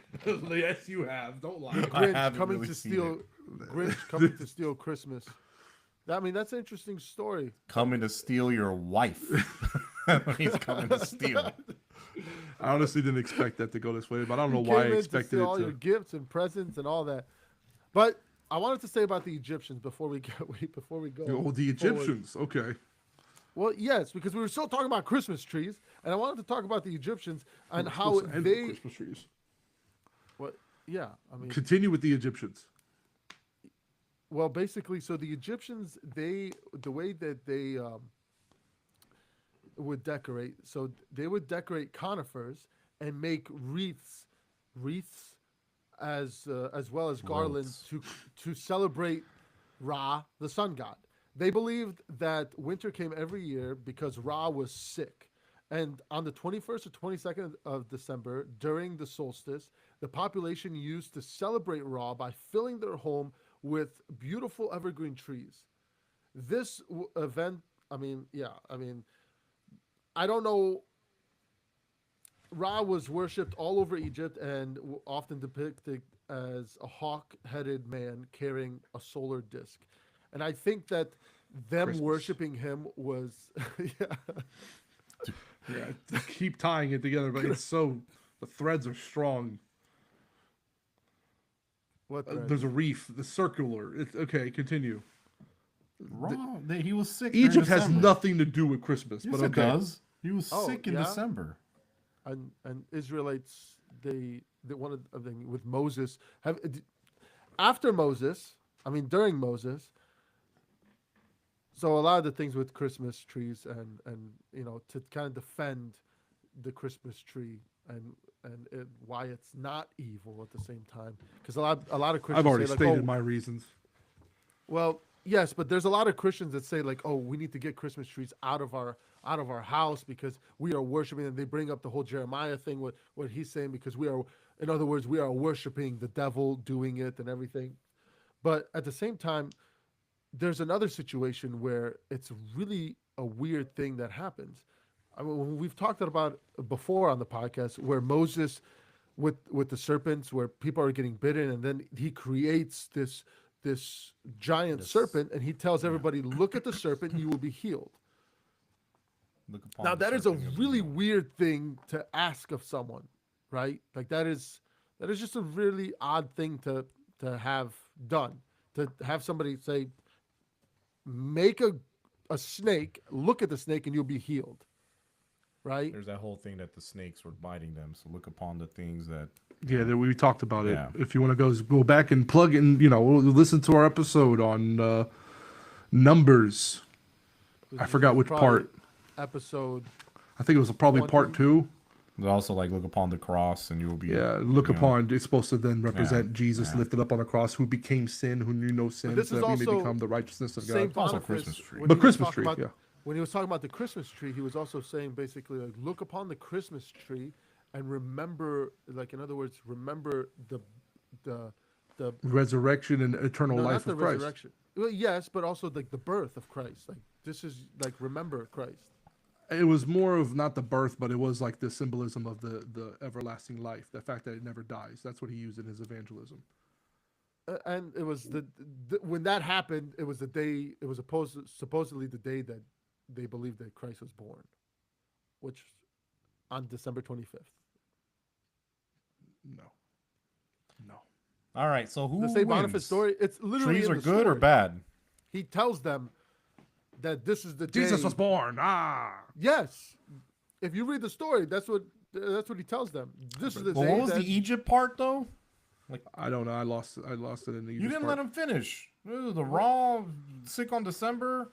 basically he gets sick every winter, and during this time they celebrate Ra by filling. So it's like almost like, oh, he's sick, and let's try to cheer him up by Or they give him gifts. like celebrating the conifers.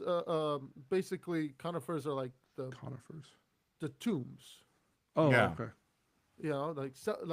Like decorating it all and celebrating and trying to cheer him up. Maybe by doing that, he'll feel better. That's crazy. Like that's a lot of different cultures have like the same similar kind of things Yeah. across different regions. At the end of the day, we all really enjoy making our homes festive in December for We some do. reason.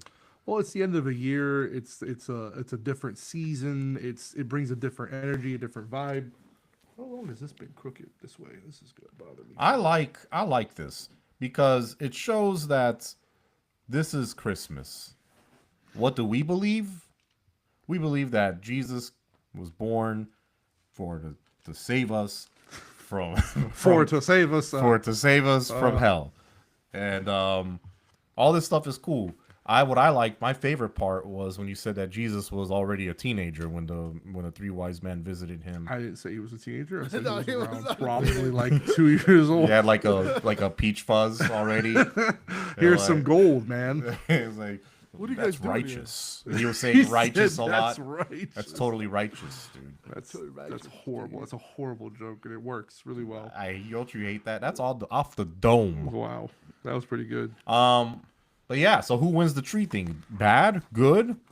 I don't think he even argued in an antithesis. I think he just Keep that. What was my thing? Keep that guy. keep that king, Keep or that lose king that or dude. lose that dude. Trees. Trees. Yeah, I mean, Keep that king. Josh, you're supposed to. Are you for or against Christmas trees? keep that king. Keep that king. Keep that king. You All right. guys know where I All stand right. on Christmas trees. lights. Keep that king or lose that Well, dude. the lights are more Christian than anything. Okay, keep that king, keep that king. Okay, Jesus, the whole aspect of him. Keep that king or lose that dude. Thank you, Jason.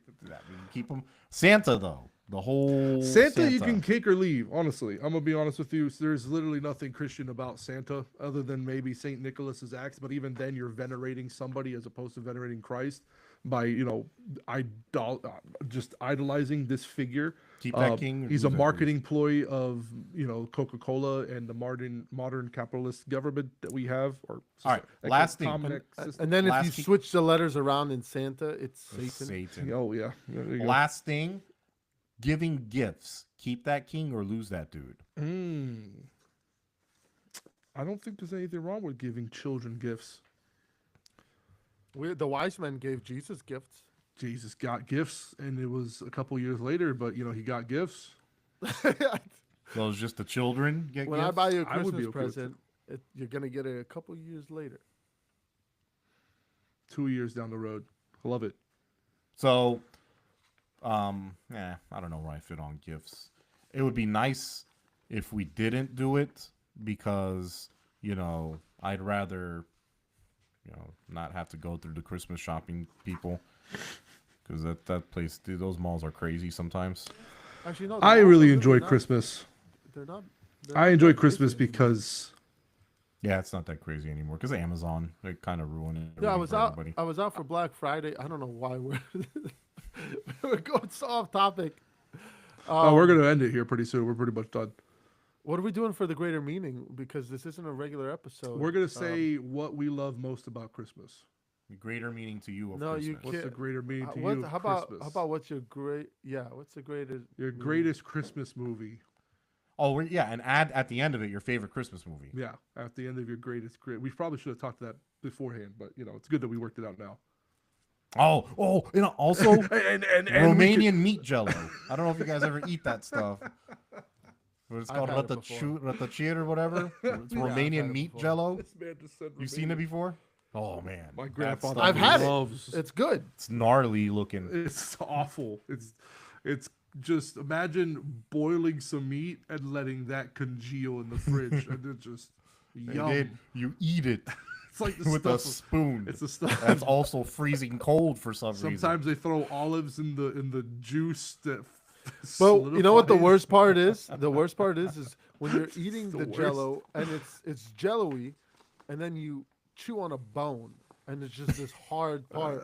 That's the worst part about that. It's not for me Yeah. because I never eat it, so I don't ever have to you experience. gotta that. go see Actually, your dentist. It actually tastes great, and you can I actually get it disagree. sliced into like sandwich type of slices, and then you can put it on your sandwich, and it's actually You know what that's good. called? That's called head cheese. I'm serious. That if you Yes, go to yes. if you go to a Polish deli Oh, and you order head, the thing that's it's crazy not is cheese. I know it's not. That's meat jello sliced into thin thing.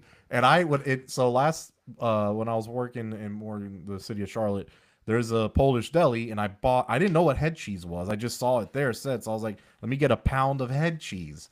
And then I brought it and I was like, oh my God, this is meat jello. I'm gonna have to eat a pound of meat jello. This is like it was the worst experience ever because it was a pound. Just a get- pound of yeah. meat jello. how much was it? 60. Wasn't that much? I mean, it was just on sale, and I was like, "Oh, I'll have some."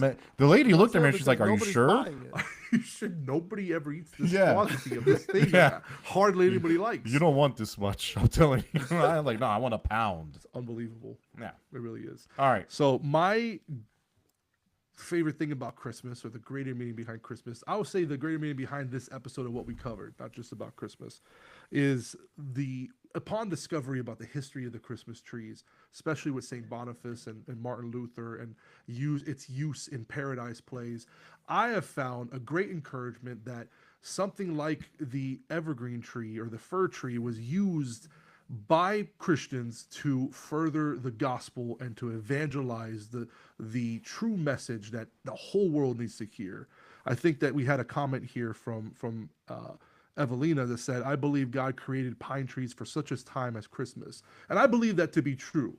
And I believe that God created all of creation to sing and to represent and to give glory to God. And when we can use that to glorify God, to spread the gospel, spread His good news throughout the world, I think that's extremely beautiful. And I don't ever see a time in my life where I won't have a Christmas tree around Christmas. And I'll use that Christmas tree to remember and to explain to others, look, there's a tree that is green all the time. Did you know that our souls can be green all the time, that we can have everlasting life if we believe in Jesus, if we believe in the sacrifice and the resurrection of our Lord and Savior? Did you know He came down? And you can start the story. It's beautiful. So that is my favorite part of Christmas. I used to legitimately, growing up, the first night the Christmas tree was put up, when the lights would go on, I would always spend that first night in the living room in the light of a Christmas tree. It just brought me so much joy as a kid. So I just Christmas movie. favorite Christmas movie is A Christmas Carol. I'm a huge, that Is story. that the one with the leg? Which one? So there's so many iterations of the No, you mean A Christmas Carol, A Christmas Carol. What did I say? A Christmas Story. That's No, the no, one no, with no, the no, no. leg. A Christmas Carol. I'm sorry. I've never even. Fun fact: I've never seen A Christmas Story. Yeah, it's Never not saw bad. the It's a good appeal. movie. Never saw It's the appeal. older. of It's that like one. the old original. Yeah, one, that's what I'm like- saying. I don't feel, but A Christmas Carol, and honestly, you could take and pick any version. I watched the Mickey Mouse version with my daughter last night. Still love it. Any version of that story. You had the Jim Carrey animation one. You have the old ones that are like live action. Ghost The- of Girlfriend's Past. the That's Ghost my of favorite Girlfriend's one. Past was phenomenal. And then you had the one last year, or was it 2 years ago, on Netflix that had that musical number with what's his name? The guy that played you know what I'm talking about? It was like famous because the guy sang it. He's like, why did he kill this musical number so good? I don't know. I don't like that Take your story. hand, remember No, I that you don't- fly no. free. No more. I don't know it. Okay, I'm just keeping looking for validation. Josh? Anyway, that's me. Josh, your turn. So, I guess my greater meaning, because Andrew, you did such a good job. Yeah, you did a great job actually at yours. You Thank you. took all the valid good points. I just used the Christmas tree. Yeah. So mine would be basically with the original story of Christmas and a day where we celebrate the birth of Jesus Christ. It's interesting that obviously we know that Christ and God are, God is the God above all gods, and Jesus Christ, I mean, they rule over everything. They're the creators of the earth and everything. And we know that each one of these stories, like as we went through and all the different pagan holidays and everything, even the Egyptians, they all had during December, they all had their own celebrations that had nothing to do with Jesus Christ. They had nothing to do with the birth of Christ and why we call it Christmas now. But through it all, and maybe it was God's idea to use Coca-Cola to push forward and to make this holiday, to make this December a time where originally it was basically a holiday of just lewdness and corruption, and terrible things would happen. And I mean, it wasn't just done by pagans, it was done by even Christians. But it's interesting, we talk about this Coca-Cola and the ad campaign and Santa Claus and all this, but it pushed it forward so much that now one of the only times where people who don't go to church, one of the times that they do go to church is Christmas. And that's one of the only times probably that they have the chance to hear the story of Christ and to encounter other believers and to probably to sow seeds into them. You know what I mean? It just, either way, at the end of the day, with all the different stories, Jesus Christ came on top overall. Christmas movie? Christmas movie. My choice would definitely be Home Alone. It's a classic, and Which one? I mean, obviously the first one and the second one. You like the The first one more third- than the second? With Second the one's first- iconic. The second one is the best one. I'm gonna go ahead and say that right yeah, now. That's- with New York and all that. Yes, Yeah, it that is the definitely number is. Pizza one. and the But limo. the first one Donald is Trump what saying made it. right over there. The first one is what made it, and why I like these movies so much, especially as an adult. As a kid, I thought they were great because the kid was beating up the bad guys, and he was home alone, and you always envision yourself as this kid, and then you basically prepare for a home invasion the way that this kid prepared for a home invasion. But now as an adult, I find it hilarious because first off, the bad guys are complete idiots, as dumb as they can be. Second is the parents. How do you keep forgetting your kid? Like I get that you have a big family, but you keep leaving. It's the second time you forget your kid. Yep. They should lose. Just them. like how sometimes we forget Jesus Christ. Oh gosh, here we CPS. go. Call CPS. All right, Nathan. All right, my meaning of Christmas. We all hear the things like, "Oh, Jesus is the reason for the season." I'm sure all of our listeners are, most of you are gonna be going to church for the holidays and are going to be part of the festivities, first time. Christmas time.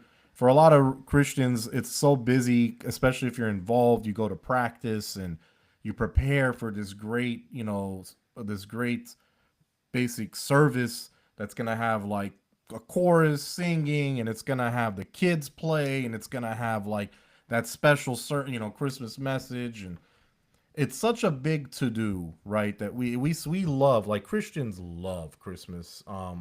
I love Christmas time. The things that I learned here today are really interesting. That some of the origins of some of the different traditions we do. But at the end of the day, we all know, and I'm gonna be kind of cheesy with it. Jesus came on Earth, and I've heard it said before that you shouldn't celebrate Jesus's birth just on Christmas. You should celebrate the fact that Jesus came every single day, and actually, your life should be a celebration of what Jesus did for you. But another important aspect of it, if we're going on born, another very fundamental aspect besides that Jesus died for your sins, you also have to be born again into by the Holy Spirit. That is the two most important things in Christianity, right? It's Jesus raising from the dead and dying for your sins, you repenting of that, accepting him into your heart, and then being born again, becoming a true believer, a person in the kingdom of heaven. These are the cornerstones of our faith. Jesus coming to earth, he came to earth, but like as Christians, it's like, and I'm not saying Christmas is not a big deal, but those are the big deals, right? Those are the big ones for us. Baby Jesus, he was a baby. It just shows the humanity that God came in human form. But what Jesus's mission was should never be forgotten. And what your mission is as a Christian also should never be glossed over. We are called to be a light in this world. So to show the love that God had for humanity during the holiday season, extend, some service maybe to those unfortunate. Say a kind word to those that, maybe could probably hear it. Your enemies, it's a perfect time. To anybody that you have a hard time getting along with, to tell them, you know what? Jesus died for you just like he died for me. And I pray that you go to church. Invite people to church during this time period so they could see, but be a true Christian. Use this as an opportunity to really witness, because it's the easiest time of year for those that don't really know the word of God maybe and don't really have that, powerful words to speak. But it's the easiest time of year to invite somebody, come to church with me. Come see that you're welcome, because Jesus welcomes you. Jesus is calling you. Jesus wants you to be a part of his kingdom. Jesus wants you to be saved. Please come with me. Come experience as we celebrate the birth of our Lord, and also as we talk about what he did for us as a humanity. So that's my kind of greater meaning with that. And then my favorite Christmas movie, man, you guys said some big ones. Christmas Carol, I'm not that big of a fan of, but I do appreciate that story. Mm-hmm. The Home Alone movies, that's like probably top two tier memories for me and my father, because my dad, he never laughs, but he would laugh at Home Alone movies for some reason. One of my favorite Christmas movies, it's just gonna be a little out there, but it's Die Hard. It's just be careful. It's a Christmas movie. That's the debate. Is Die Hard a Christmas set during movie? Christmas.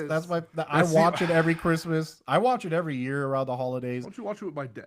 I watched it with your dad literally the other day, and we both were like, "This was good." I was like, "Yeah, we've seen it a million times, but it's always good."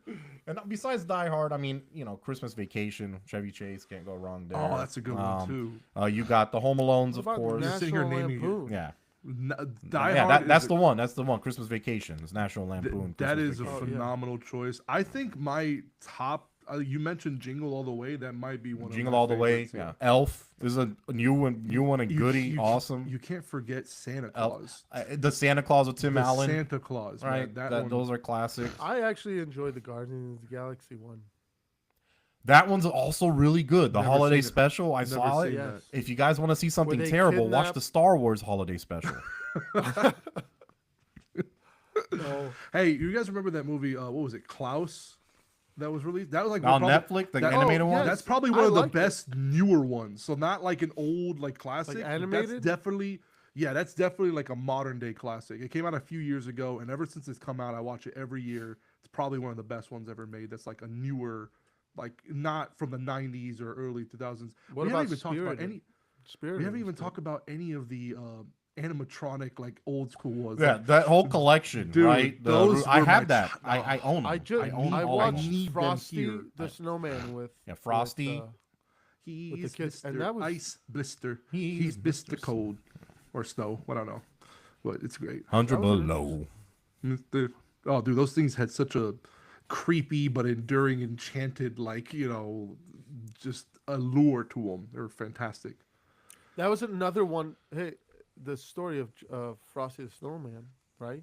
Was a thing that wasn't alive until They put the hat on him. they put the hat on him, and they And what really is the wanted him to helmet be- of what does the helmet represent in the armor of God? It's not the hat of Frosty. Salvation. I You guys just- don't know the Ephesians? Do you? Oh yeah, Yeah, but I just we have I a was trying to song. think- you confused me with how's it What's with your Frosty. song, Josh? I don't Sing know it. it by heart. Joy knows it. Frosty the Snowman. Snowman. No, No, not that song. I don't know the lyrics, but Joy has like my wife has a song with like the belt of truth. oh, the song of that Ephesians stuff. The Yeah. armor, Armor of of God. God. The armor yeah. of God song. All right, guys, look out for that merch. This is our first live broadcast. Thank you very much for staying with us, all 6 of you that have remained thus far. Hey, I believe that me, Andrew, and Nathan. Josh are 3 of them. Nathan, Oh, have you dude. talked? Did you talk to your buddy about Winter? Not yet. Go on this Sunday. I mentioned it to his cousins or whatever, but like I got to talk to. That guy's kind of tough to get a hold of. For anybody who Anyway, does so- go to Winterfest and you have a voice, our goal is to try to be there. Try to be there with a booth, giving out some merch and signing people up. Little do Yes. the people that actually organize it know yet. So Yeah. it's a good thing that you're announcing it here live No, for the first time. this is just a thing that we're trying to be at. So if we're not there, we failed. Like, We're such not a there. dumb thing. Usually We've go, let hey, you big down." things coming. Nathan talked to a guy. Well, I couldn't do it last Sunday because it was Andrew's kid's dedication. Yeah. Yeah. Oh, and how was Yeah. that? Fantastic. It was beautiful. The wasn't blessing of the Lord was invited. there, and it's very important that, like, Jesus was born and people came and acknowledged and blessed. My baby wasn't blessed like Jesus. I feel like that's a little bit weird. For me I mean that it's important that you call upon the Lord's blessing upon your children. I don't think that children should be baptized. We'll get into that later because they can't say, I accept Jesus Christ into my heart. It's kind of important.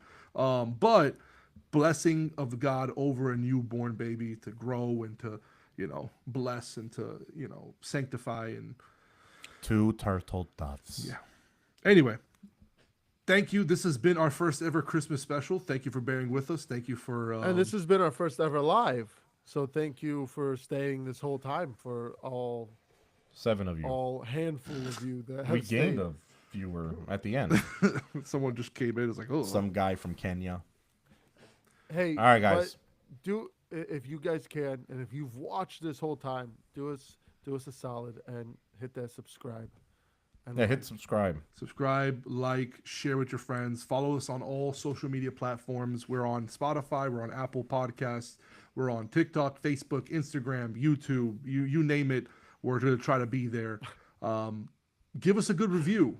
Drop a comment. Tell us what your favorite Christmas movie is at the bottom so we can judge you.